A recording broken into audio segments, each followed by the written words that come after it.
Welcome to another episode of Behavioral Echoes, the podcast where we explore the fascinating intersections of personal behavior, psychology, and success.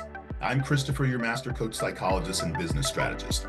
And today, along with Lisa Oburn, our certified life and business coach, as well as our positive psychology enthusiast, to discuss how our body language can make or break many of our interactions, both personal and professional. Welcome, Lisa. Thank you. It's great to be here. Let's dive right in. Many of us don't realize how much our body language influences our interactions. We might be missing out on opportunities to be more influential and impactful simply because we're not aware of how we present ourselves. Lisa, from a positive psychology perspective, how important is body language in shaping our interactions? Body language is incredibly important. Positive psychology emphasizes the role of our behavior in fostering well being and positive relationships. The way we hold ourselves, make eye contact, they're essential for building any type of trust and rapport. What do you think, Chris, as a psychologist and NLP practitioner?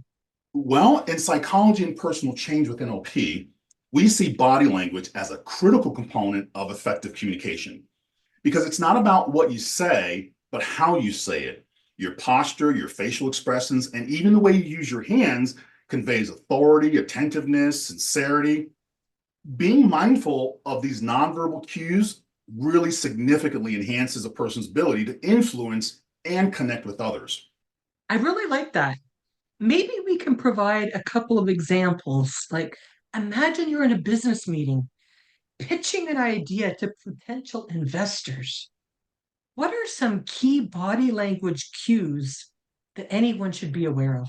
Well, in a business setting, the way you physically present yourself can determine how your message is received.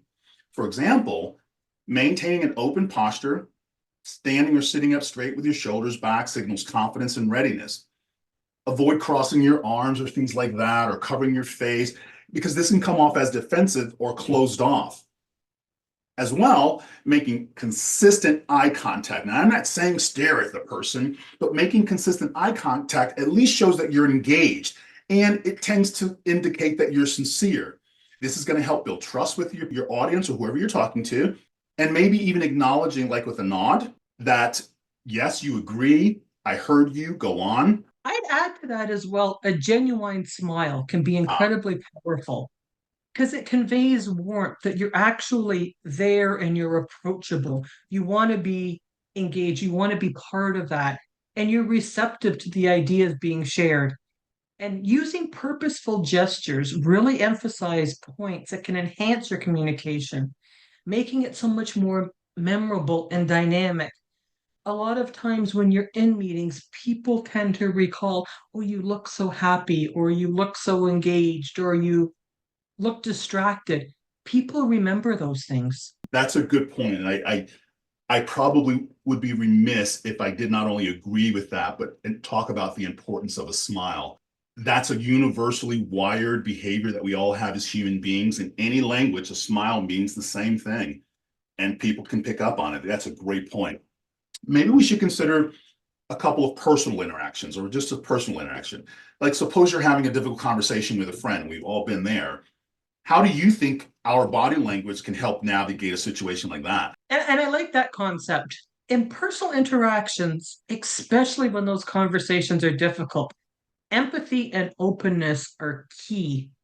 Leaning slightly forward shows that you're attentive and concerned about the other person's feelings. Nodding occasionally, as you mentioned, when someone speaks, can signal that you're listening and really validating your experience. And the other thing as well is if the other person is sitting, that body language of also being at the same level of them is key when you're in that type of scenario. You're not looking down at them.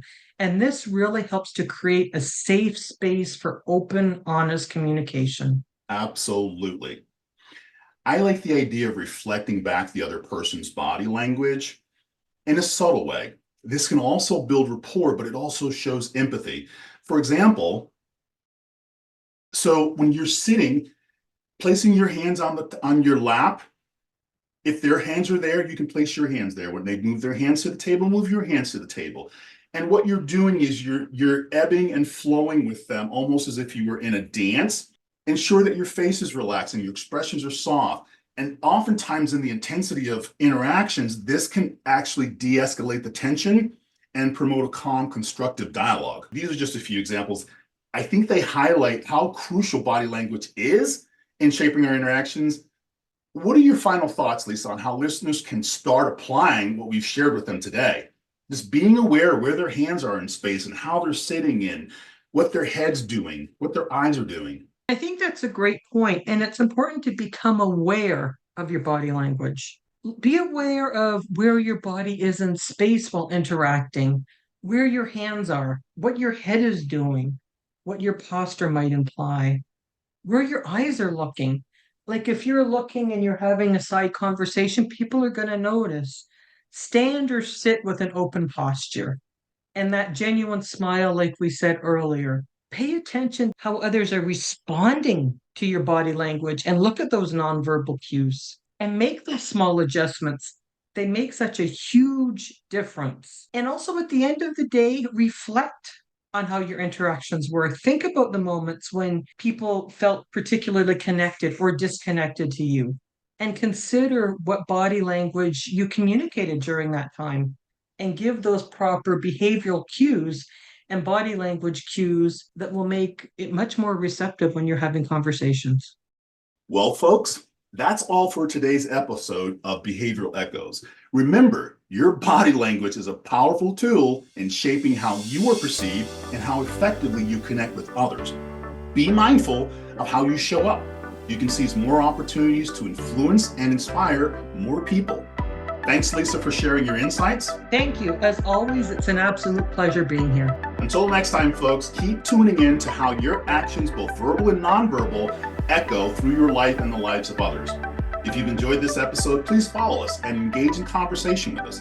You never know who you might be helping.